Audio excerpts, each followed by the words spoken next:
Selamat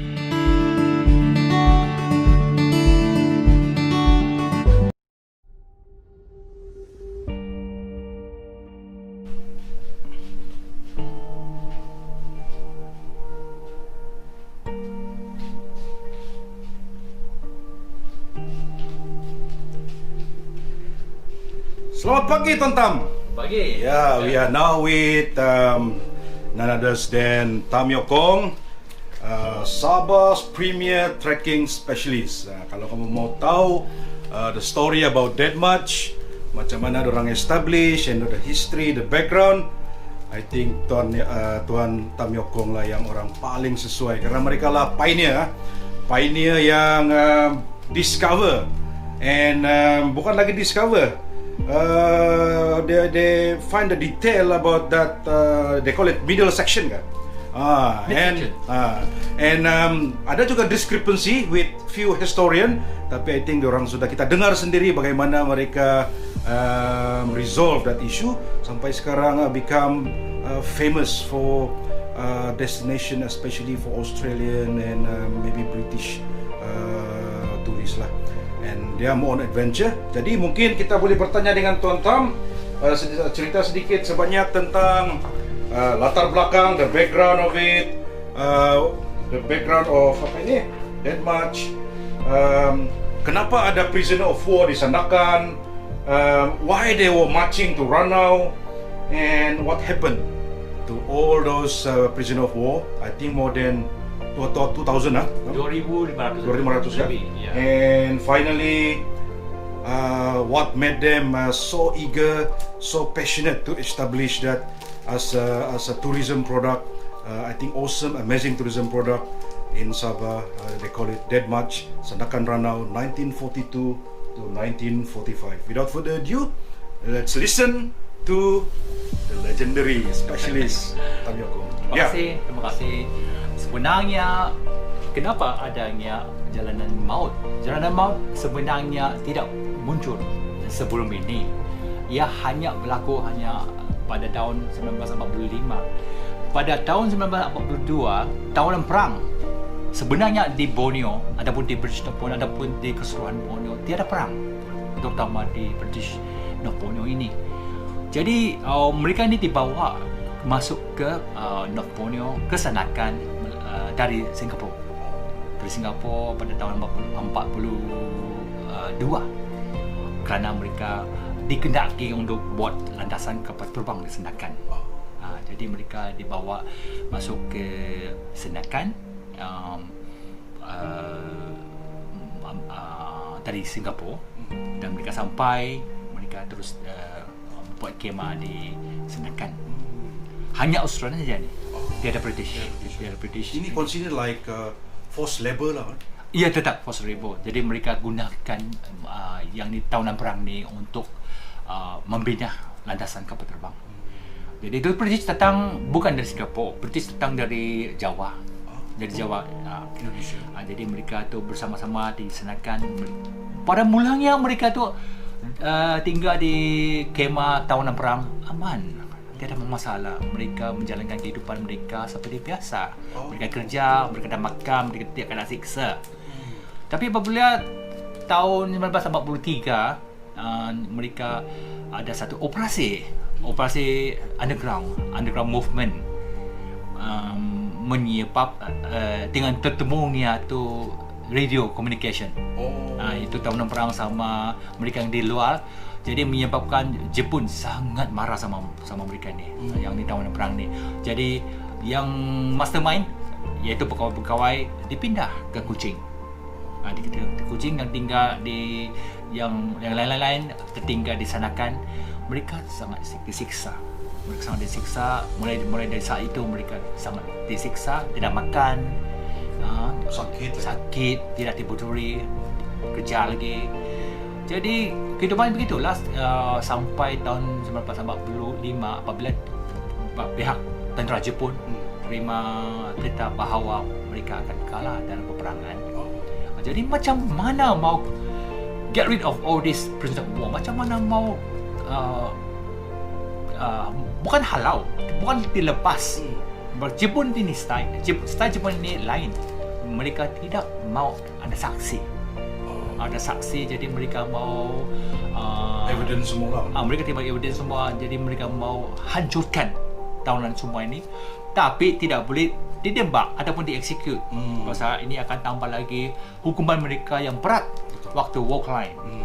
Jadi mereka terfikir satu cara yang paling bagus, iaitu mereka paksa mereka berkawan ataupun marching dari senakan kononnya ke Jasipen, kononnya balik ke negara mereka, sebenarnya bukan. Jadi mereka dibagi 3 rombongan sebenarnya.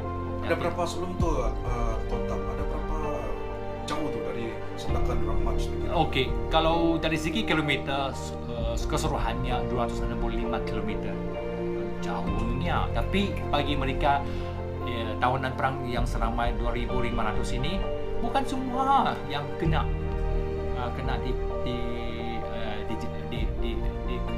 apa nama itu, dipaksa berjalan dari Senakan ke Ranau. Sebenarnya mereka bagi 3 rombongan. Rombongan pertama pada ujung Januari tahun 1945, awal Februari, dan seramai 455 orang, dan mereka dibagi dalam 9 rombongan. Satu rombongan ada kurang lebih 50 orang, dan setiap hari mereka lepaskan satu rombongan dan dibawa jagaan Kompitai lah. ketat. Kompitai itu ketua mereka. Mereka ada pengawal. So adakah bila dorang marching itu, adakah dorang dibagi macam bekalan makanan? Tidak.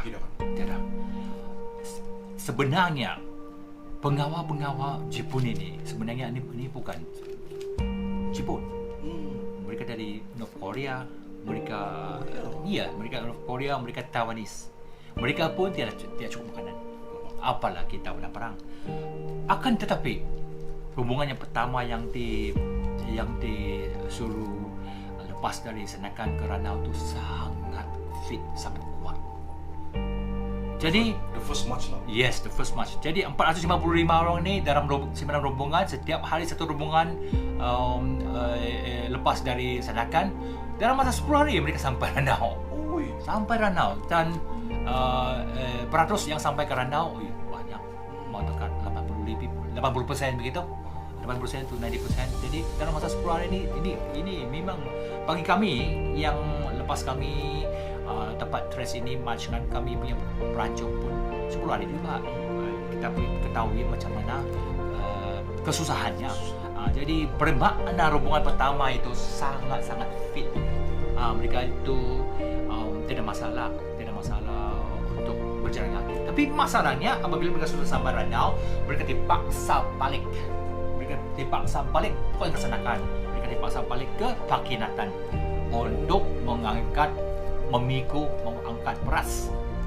Mereka angkat beras dari Ranau ke pendalaman untuk makanan Kompitai, iaitu ketua-ketua Jepun dan Raja Jepun. Jadi itu yang menyebabkan 455 orang tinggal 10 saja yang hidup akhirnya pada bulan Jun. Masa rombongan kedua tu lepas dari Senakan ada 536 orang, dan mereka lepas sekali. Satu kali mereka lepas 500 lebih. Mereka lepas dari Senakan pada 29 bulan Mei. Tapi ini ambil masa panjang, bukan 10 hari. Ini ambil masa panjang pasal mereka tidak fit, mereka tidak kuat. Lagi pun musim hujan. Jadi mereka sangat turun dalam perjalanan mereka itu. Kita boleh bayangkan. Terutama dalam cuaca yang tidak baik, lagi pun tidak makanan, kemuran, sakit. Jadi tempat yang mereka menginap, berkemah yang agak lama sikit ada di Pakinatan. Akhirnya dalam ujung Jun begitu mereka sampai ke Ranau, tapi itu pun rombongan ramai juga. Out of 500 lebih, 186 sampai ke Ranau. Bermakna peratusannya itu kurang lebih 40% begitulah. Tapi apabila mereka sampai ke rundown, mereka hanya dapat bertemu 10 orang saja yang dari rombongan pertama itu, biarpun mereka kuat sangat. Jadi di rundown pun ada 3 kemah.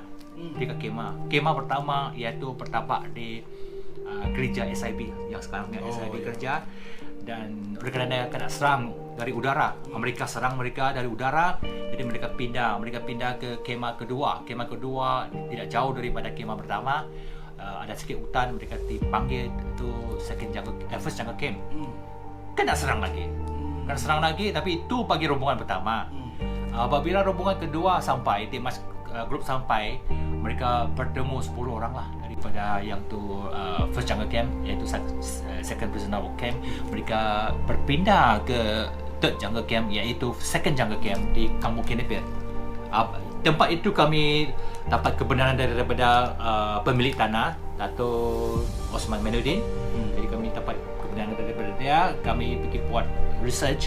Kami pakai detektor. Kami terjumpa lah itu pattern, iaitu sama itu artifak tentera, yang di mana satu daripada tahunan perang tu kubur di padan itu, supaya suatu hari dia berdoa satu hari nanti dapat ditemui oleh kami. Kebetulan ditemui oleh kami, membuktikan bahawa tempat itu memanglah tapak last camp saya lah.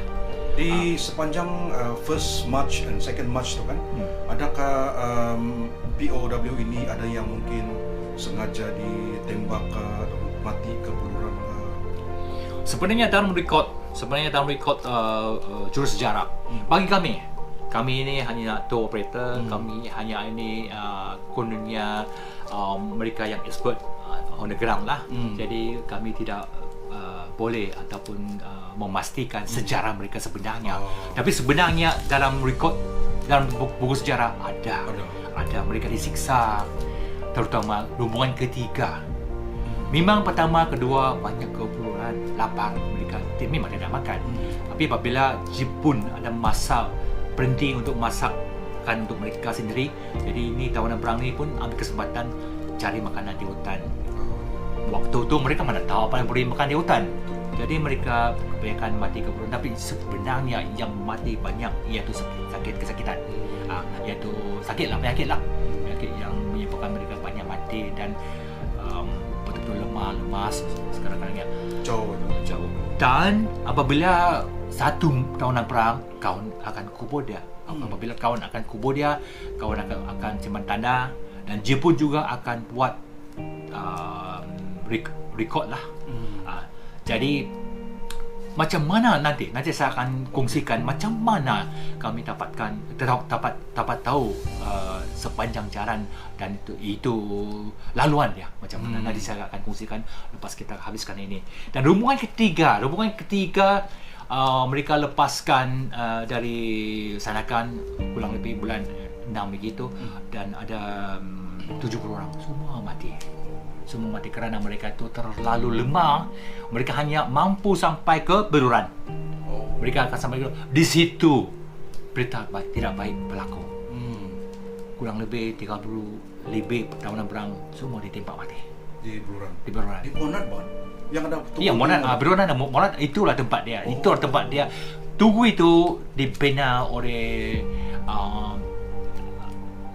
ketua kampung Beruran yang dulu yang tolong Jepun buat trek. Siapa nama dia tu? Masih ingat ketua kampung? Oh ya, Panglima Kulang. Panglima Kulang hanya 2 orang. Pasal dulu Jepun dia hanya apabila dia mau buat sesuatu kerja, dia hanya jumpa ketua kampung ataupun pemimpin. Jadi di bahagian Beruran mereka jumpa Panglima Kulang.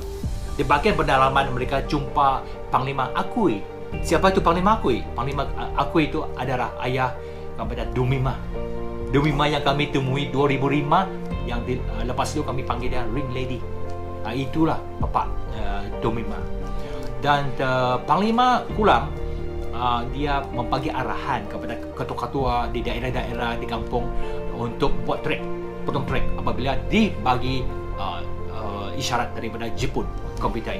Dan mereka potong tu trek tu bukan mengambil masa berbulan. Tidak, serentak. Apabila dibagi isyarat, mereka serentak.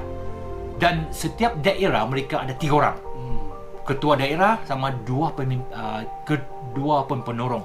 Jadi apabila mereka bagi syarat, bila start memotong track tu kan, mereka mereka memotong dan mereka sambung menyambung. Itulah track tu dibuat dengan senang sekali. Lagipun yang tukang potong track ini, Panglima Kulang, dia buat satu kesilapan. Dia sangka ini track ini untuk Jepun. Untuk Jepun lalu dari Senakan ke Ranau, dan dia buat track itu sangat-sangat teruk sekali. Bermakna sebenarnya ini track ini boleh senang dilalu, tapi dia bagi orang dia buat track ini sangat susah dengan secara tidak langsung, tidak tahu ini untuk tahun apa, tambah lagi sakit, tambah lagi susah. Inilah satu kesilapan yang track yang mereka, Mungkin dia pun tidak tahu kan. memang dia tidak tahu. Pasal dia hanya menerima arahan daripada Kebitai buat trek dari Sanakan ataupun dari Beruran ke Ranau. Jadi inilah tambahnya kesengsaraan. Sebenarnya dalam 2.500 tahunan perang dingin hanya separuh saja, 50% saja yang melakukan perjalanan Sanakan ke Ranau. Pakai mana yang dekat 1.000, di mana mereka itu? Mereka itu terlalu sakit. Mereka itu terlalu turuk. Mereka itu tidak boleh bergerak. Mereka itu ada di kemah tahunan perang di Sanakan. Di mana sudah mereka? Ini satu persoalan. Hanya juru sejarah saja tahu. Kita tidak boleh komen apa-apa. Mana semua tahunan perang yang tidak terlibat dalam jalanan maut dari Sanakan ke Ranau. Mana mereka? Tidak kurang 800 ataupun 900. Mana mereka semua pergi? Dan mengikut cerita orang tempatan sini, apabila mereka serang, mereka mengebom Senakan rata, termasuk tu kemah tahunan perang pun habis, hancur.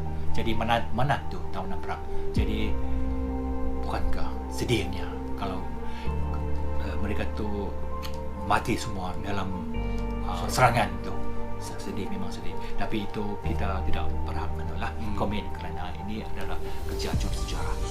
Kita ni cuba buat research tempatan saja yang kita boleh bagi maklumat, iaitu witness, iaitu saksi tempatan yang kami temu, yang memang kami temu banyak saksi yang kami sudah temu sejak tahun 2005 apabila rombongan pertama tentera Australia dan saudara Mara tahunan perang yang balik ke sini ingin tahu apa yang berlaku, sejarah yang mereka sudah hilang. Jadi kami bawa mereka berjalan laluan itu dari Senakan ke Ranau ke Beduran. Sepanjang jalan kami banyak bertemu dengan saksi itu. Ya, bercakap tentang first march, second march, third march tu kan. Saya ada terbaca buku yang ada juga yang terselamat. Ada lebih kurang 6 orang. 6 orang. Itu. Sebenarnya dalam rombongan pertama mereka itu bersemangat kuat. Bagi saya, pikiran saya punya pikiran, saya terfikir memang Jepun kasih tahu mereka balik. Mereka dipenangkan balik. Jadi bermakna bertorak dari Sanakan ke Ranau ataupun ke Jesitan, you can go home now. Jadi mereka sangat kuat bersemangat, mereka tidak ingat mau melarikan diri. Jadi rombongan pertama semua sampai ke Ranau dalam masa 10 hari. Okey. Rombongan kedua ada yang mulanya melarikan diri. Dalam rombongan kedua ada 3 melarikan diri di kawasan Beruran dekat Sungai Menduring. 3 melarikan diri, 1 mati kerana terlalu cedera. 1 mati, 2 dapat diselamatkan di tempatan dan dihantar ke pusat tentera di Filipina. Okey, itu first escape, berlarian pertama. Okey, kedua yang mereka larikan diri iaitu dari last campsite. Semua apabila semua sudah sampai itu dalam pelancun. Pelancun ada 4 orang escape. Sebenarnya ada 4 orang escape. Mereka larikan diri. 1 oleh kerana sakit mati. Tinggal 3 yang disemunyi oleh orang kampung di kampung Kipas. Kampung Kipas. Jadi mereka dapat melarikan diri 3 orang. Yang terakhir larikan diri 2 orang. 2 orang dan 1 mati oleh kerana cedera. Jadi bermakna yang rombongan pertama yang larikan diri 2 selamat, 1 mati cedera. Yang kedua 4 larikan diri, 3 selamat, 1 cedera mati. Dan ketiga kali escape itu, rombongan yang escape tu 2 escape, 1 mati, 1 selamat. Jadi keseluruhannya 9 escape, 6 keselamat. Jadi 6 tu semua Australian. British dia ada. British semua rombongan British ada 641 semua mati. Australia ada 1,700 lebih, 6 sesuai. Sebenarnya di perjalanan ada juga yang escape, ada juga yang melarikan diri dan tidak dapat di-record. Kerana dalam perjalanan kami finding the track ataupun tracing the track, kami terjumpa saksi yang pernah ada satu saksi di Kampung Miroro. Dia pernah menyelamat satu pelarian tawanan perang di kampung Lolosing. Mereka panggil tempat itu Lolosing. Dia sembunyi tawanan perang ini di kebunnya selama 1 minggu lebih. Lepas tu dia serahkan tawanan perang itu kepada ketua kampung, satu kampung. Tapi tinggal duka citanya yang Jepun diketahui oleh Jepun menembaknya. Itu yang kami tahu. Itulah sebenarnya sejarah ini kita boleh baca dalam buku, banyak ada juru sejarah yang hebat-hebat yang menulis cerita Perang Dunia Kedua ni. Tapi sekarang maklumat mereka tu dapat di Wargrave, Australian Wargrave. Tapi apa yang sebenarnya dalaman mereka tak tahu. Hanya pada tahun 2004 apabila kami dikuasa oleh Sabah Society. Sabah Society satu NGO yang sangat mengingini tahu to know Sabah better. Jadi mereka mau buat ulang tahun ke-60 Sanakan Danau Trade March, iaitu pada tahun 2005. Jadi kami dikuasa untuk buat track itu. Tapi maklumat yang dibagi oleh saya tu tidak lengkap. Tapi bagi saya apa pun tak tahu. Jadi saya ikut saja maklumat yang salah itu. Iaitu mid section. Itulah kenapa terjadinya dispute. Kerana di Australia banyak juru sejarah yang hebat-hebat. Ada yang memang surat tulis buku ini dalam tahun 70-an. Memanglah 70-an apa maklumat yang dia dapat tu dari Wargrave. Lepas itu ada juga yang buat kajian. Ada yang buat kajian jadi ubah suai fakta. Fakta apa yang berlaku. Jadi terjadinya lah dispute. Yang satu kata ngam, satu kata tidak ngam. Tapi yang sebenarnya paling ngam kami. Sebab itulah kamu yang saya difahamkan, kamu go to the ground and verify all the thing kan? Exactly. Sejak hari pertama apabila kami dikuasa oleh Sabah Society to trace the date match kan, kami kena bagi maklumat daripada tulisan buku sejarah oleh Dr. Kevin Smith. Kevin Smith, saya tidak tahu apa lagi buku ada, pasal saya tidak pernah tahu apa tulisan dengan Danau Trade March. Jadi saya baca buku itu, saya dapatkan semua segala maklumat itu, dan saya sangat bersyukur kerana my late father, ayah saya, dia bertugas di Beruran sebagai Teresa. Pasal kalau dulu zaman British, di satu jabatan hanya satu saja pegawai dia. Di jabatan perubatan bapak saya saja. Di jabatan pendidikan Haji Kangkawan bin Kulang, anak kepada Kulang, Panglima Kulang. Dia cikgu. Jadi dia tu kawan bapak saya yang paling best. Jadi sebenarnya ini aneh dan memang lucu lah. Apabila saya dibagi assignment ini pada Disember 2004 oleh Dr. Ravi, Sabah Society, senior member lah. Jadi dia bilang, Tam, I would like to give you an assignment. Hope you like it. To trace the Sanakan Ranau Date Match. Saya bilang, oh, what is that date match?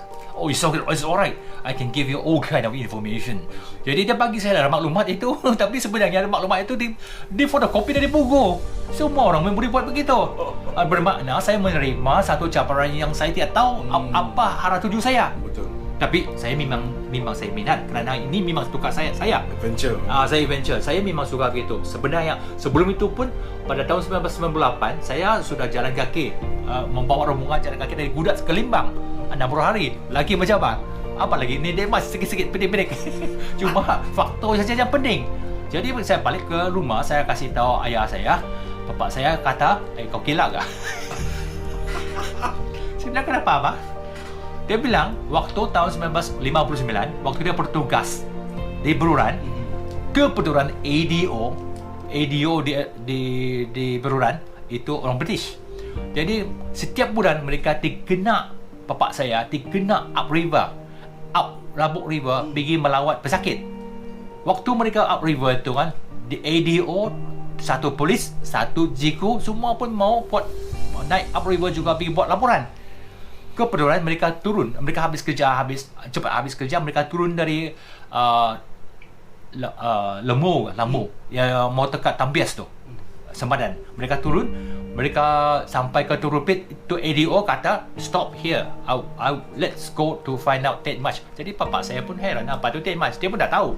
Jadi mereka rasa okey, tidak apa, baru 10 tahun, because 1959 perang habis 1945.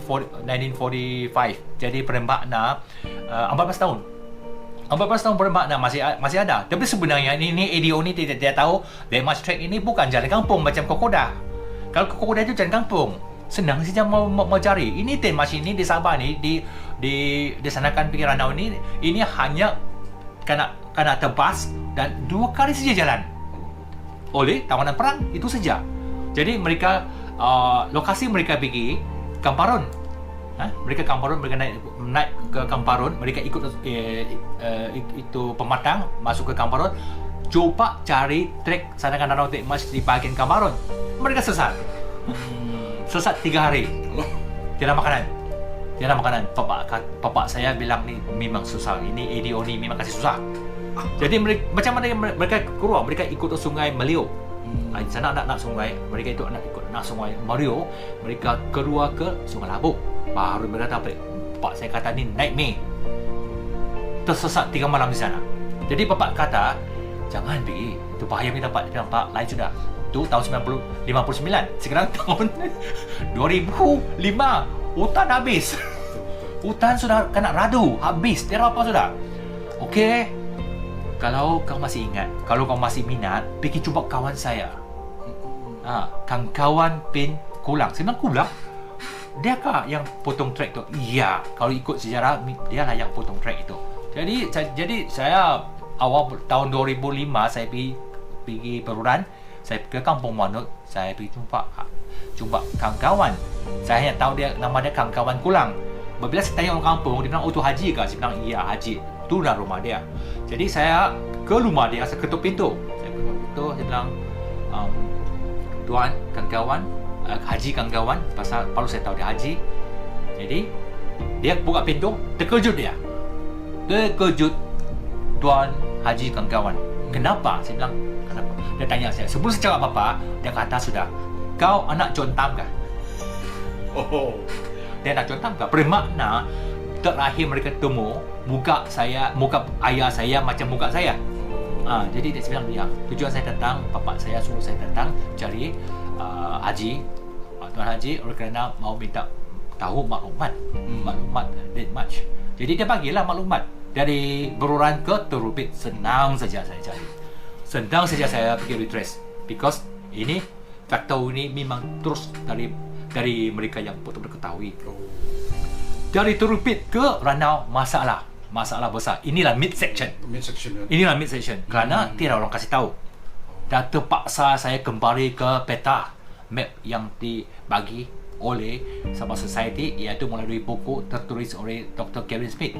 Jadi saya ikutlah itu map yang dalam buku Kevin Smith ni. Jadi yang ini. Jadi saya ikut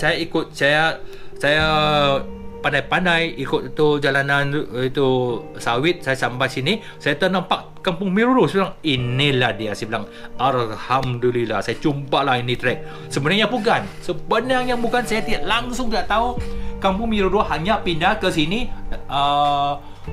dalam tahun 1968. Lepas bekas Ketua Menteri kita Tun Mustafa kata dia mau buat satu empangan di Sungai Lebaku. Itulah, dia bagi arahan semua kampung-kampung di seberang sana pindah ke sini. Jadi seandainya kalau tahunan perang tu ada sampai ke Miruru, macam mana mereka berenang menyeberangi sungai yang begitu besar? Bayangkan, lemah itu tahunan perang. Jadi bermakna kesilapan ni dari saya, berpunca dari saya, kerana saya kata ini track memang sudah lalu Kampung Miruru. Sebenarnya bukan sebenarnya. Tapi apa boleh buat? Maklumat dalam tangan saya hanya ini macam. Jadi yang maklumat kamu dapat mula-mula itu ini sebelum kamu interview lokal di sana lah kan? Tidak. Sebenarnya tu langsung tiada orang tahu apa yang kami buat. Yang tempatan itu hanya kami temu apabila kami bawa pelancong. Baru mereka satu-satu muncul. Mereka, pasal mereka tu heran. Kenapa ni orang-orang jalan kaki ini? Apa yang kamu buat ni? Di situlah kami dapat bertemu banyak saksi perang dunia kedua. Kurang lebih ada lebih 10 orang gitu. Jadi sejarah Dead March ini kamu mula try to discover, verify pada 2004 bermula kan? Itu hanya dengan maklumat yang dari buku. Tapi kajian itu lepas commemoration. Commemoration 60 tahun ulang tahun itu pada 15 hari bulan Ogos 2005. Lepas itu kenapa ia dijadikan kajian? Oleh kerana juru sejarah dari Australia, pasal Britania kan, jadi kembar discover of Dead March Route. Dia meletup meletup di Australia. Jadi semua orang pun fokus dengan Sabah. Apa hal ni? Semua orang tahu ke Kokoda, tapi yang sanakan ini mereka ada. Okey, bayangkan di Australia ada lebih kurang 10 tuku pernyataan sanakan di kita ni. Tapi sebenarnya ia berlaku di sanakan di Sabah ni. Kenapa tempat yang asal ni, tempat yang original ni tidak diketahui oleh mereka? Jadi sungguh-sungguh bersyukur kepada Sabah Society oleh kerana dia memulakan 60 tahun ulang tahunnya. Jadi dia jadi satu berita terkembar di Australia. Jadi juru sejarah datang juru sejarah. Bagi Dr. Kevin Smith, dia memang tidak perlu kau buka kerana information yang kami pakai ada dari buku dia. Yang jadi kau buka kerang kabut seperti Leonard Sewell, Madam Leonard Sewell. Pasal dia sudah buat, waktu itu dia sudah buat research 15 tahun. Dia hanya mau tahu di mana tempat itu, di mana betul-betul seriusnya tempat itu. Mereka datang ke Sabah, ke NZ berlaku 25 April setiap tahun. Mereka mula datang ke Sabah dalam tahun 1999. Lepas 6 tahun, 7 tahun, dengan tiba-tiba Dead March Route was discovered. Apa tidak mereka terkembar? Jadi Leonard Sewell, Madam Leonard Sewell ni dia sangat baik hati. Dia bilang ada sesuatu yang mungkin orang lain tiada. Iaitu dalam tangan dia ada. Iaitu 2 tahun lepas Dead March, 2 tahun lepas perang dunia habis, iaitu tahun 1947, rombongan dari Australia dan satu survivor balik ke sini, ke Sanakan. Mereka bawa tempatan beratusan orang tempatan dan Sanakan ke Ranau. Mereka kembali ke track dulu. Mereka pergi kurik human remains, bangkai. Setiap tempat yang mereka dapat human remains, mereka akan buat satu nota. Jadi Graham Robertson adalah satu rombongan daripada mereka tu yang diketuai oleh satu survivor, William Savage. William Savage adalah satu daripada survivor yang bawa mereka balik, yang terselamat bawa mereka balik untuk jalani trek yang original. Jadi Graham Robertson ini kan, dia buat pakai tangan dia buat peta ni, iaitu peta ni. Inilah peta yang dia sudah buat. Inilah peta yang dia sudah buat. Ini yang survivor buat. Survivor buatnya. Jadi kalau ini tidak betul, siapa lagi betul? Ini adalah dalam tangan Madam Nancy. Jadi apabila ditinjau oleh kami, hanya mid section. Yang murah sama yang terakhir dia ada masalah. Yang mid section.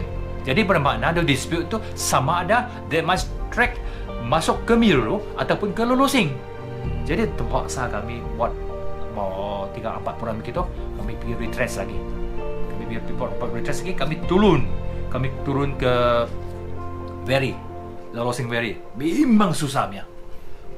Pada hari ini ia adalah di dalam Forest Reserve 1, kelas 1, Tawiu Forest Reserve. Tidak boleh kacau, itu tak ada air. Jadi kami turun, kami dapat kebenaran daripada pertahanan, kami turun, memang kami jumpa. Betul-betul kami temui yang camping campsite itu, yang markas Jepun itu. Dan sebenarnya dalam kami punya retracingan, kami lepas itu kami sudah dapat dalam masa 4 tahun. Pasal kami buat ini Lolosing retracingan tahun 2010 bermakna sejak tahun 2005, sejak tahun 2006 kami sudah bawa perhubungan. Dalam saat inilah antara tahun 2006 hingga ke tahun 2009, 3 tahun kami cuba banyak saksi yang sangat menurut kami, iaitu pakcik-pakcik, yang tua-tua, yang local people yang pernah jadi mandor, yang pernah jadi porter, yang pernah bunuh Jepun pun ada. Tapi sembarang sekali mereka terlalu tua, mereka sudah tiada. Kita mention tadi ada yang 6 orang terselamat. Apa ini mungkin Tuan Tam ada privilege to meet with all those yang membantu menyelamatkan prisoner. Ada. Sebenarnya yang menyembunyi mereka yang survivor itu tiada. Dia pun yang tempatan itu pun tiada sudah. Tapi yang sebenarnya ini secara kebetulan yang pertama, yang saksi yang pertama yang kami temui itu di Pakinatan. Itu satu nenek tua. Apabila kami sampai Pakinatan, dia tanya, apa kamu buat anak-anak? Jadi kami kasih tahu dah, kami bawa pelancong cucu tahunan perang dulu. Dia sedih, saya bilang. Saya bagi mereka makan. Suatu pagi saya bagi makanan, saya angkat makanan itu ke ladang kandang babi. Tapi dalam perjalanan saya nampak orang kurus minta makan. Jadi saya bagi makanan selama beberapa hari. Lepas itu ayah dia Panglima Akui. Jadi dia kata kakak sama anak dia, nak bawalah banyak makanan kepada mereka ni. Jadi dia bawalah makan lebih sikit. Jadi lepas tu dia tidak nampak. Dia nampak tawanan perang tu tiada sudah. Tapi dia nampak satu tin kosong. Dalam tin kosong tu ada cincin. Ada cincin, iaitu wedding ring of the prisoner of war. Jadi dia kasih tunjuk kami, inilah cincin yang dia pagi. Sebenarnya banyak dia kena pagi, dia dipagi ke kak sama dengan saudara. Tapi nasib baik dia ada simpan satu. Pada tahun 2005, apabila dia saksi yang pertama yang kami temui, dia bagi kami tengok tu cincin. Kami bagi tu cincin, kasih tengok tu war grave, Australian war grave.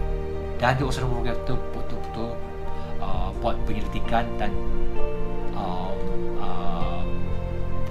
dikatakan dia membuktikan bahawa tu cincin itu memang wedding ring lah Australia dulu. Pasal ada nama dalam. Yang kedua kami jumpa satu pakcik di kampung Koporon. Itu lagi aneh. Dia kata, apa kamu buat di sini? Saya hanya nampak orang putih perang dunia kedua. Inilah anak cucu orang putih perang dunia kedua. Jadi dia kata, dulu saya bunuh Jepun. Oi, apa kau bunuh Jepun? Ya, Ya, dia siksa kami. Waktu tu ini Pak Judin. Sebenarnya nama dia Gabriel. Dia sudah converted jadi nama dia Pak Judin. Jadi dia kata dia banyak bunuh Jepun. Jadi kebaikan saya lepas bertugas mencari track ini pada Sabah Society, lepas itu saya bertugas kepada bersama kongsi sama Lenet Sewa. Apa pertemuan saya email kepada dia dan dia terus menerus dia pergi cari di Wargrave. Itulah kenapa sangat lancar, kerana bukti-buktinya itu saya dapat daripada dia. Jadi dia tanya saya email sama Madam Lenet Sewa, saya bilang, Madam, saya jumpa satu orang, dia bilang dia banyak bunuh Jepun dan dia di Koporon. Jadi dia pergi stress, jadi di Wargrave dia tanya saya, dia bilang, cuba tanya orang itu siapa itu Onshi. Jadi hanya tercetak di sini Onshi. Jadi saya bawa kereta, saya balik ke kampung itu, saya tanya dia, saya bilang, Pak Judin, siapa itu Onshi? Bos saya. Iya kah? Bos saya, dia bilang. Padahal dulu itu mereka tu rombongan muda mudi, mereka tu memang hebat-hebat. Jadi Onshi itu dia lah? Onshi itu bos dia. Bapak dia? Tidak. Bapak dia, mentua dia karena dia sudah kahwin, dia dari Merulu tapi dia tinggal di Koporon. Jadi dia mentua dia karena ikat Jepun. Karena ikat Jepun kena tuduh curi makan kat ubi kayu. Jadi ini muda-mudi ni mengamuk. Dia datang sama Jepun, kami kerja sama kami tukang rantis, kami porter kamu, dan kenapa kau ikat saya ini orang tua ni? Dia confronted sama Jepun. Jadi Jepun pun hormat jugalah tempatan. Jepun dulu hormat tempatan. Dia tidak kacau tempatan. Dia berung mereka. Jadi Jepun pun kasih lepas dia punya mentua lah. Apabila sudah lepas, ini mudah-mudahan hilang semua. Kenapa? Tahulah orang dulu dendam, pasal kena siksa kan. Jadi mereka ambush. Sepanjang jalan mereka ambush. Setiap orang mengikut ni Pak Jodin, mereka menyumpit. Mereka bunuh lebih 50. Kebetulan dalam rekod di Wargrave, more than 100 Japanese killed in the ambush. So yang Onshi ketua yang ambush lah. Ketua rombongan 5 orang ni. Jadi ini Pak Judin ni satu daripadanya. Tapi Pak Judin ni Jepun memang tak tahu ni Pak Judin dalam. Tapi Pak Judin ni dia porter juga. Dia juga saksi kami yang utama yang membawa kami tahu di mana tu track. Itulah kenapa di situ di Lolosing di Towview Microwave kedua kami dengan kerjasama oleh Jabatan Perhutanan, mereka buat Judin Outlook. Di situlah kami dapat menerangkan kepada tetamu-tetamu ataupun pelancong-pelancong dari Australia, di situlah tu Lolosing. Tapi itu tempat tu tidak dibenarkan lalu kerana sangat bahaya. Curam lagi pun kalau hujan, bahaya betul. Okay Tam, we take a few minute break. Thank you. Ya kawan-kawan, kita akan bersambung selepas ini. Sangat menarik, very interesting, very educational, and you must know Sabahan, we must know.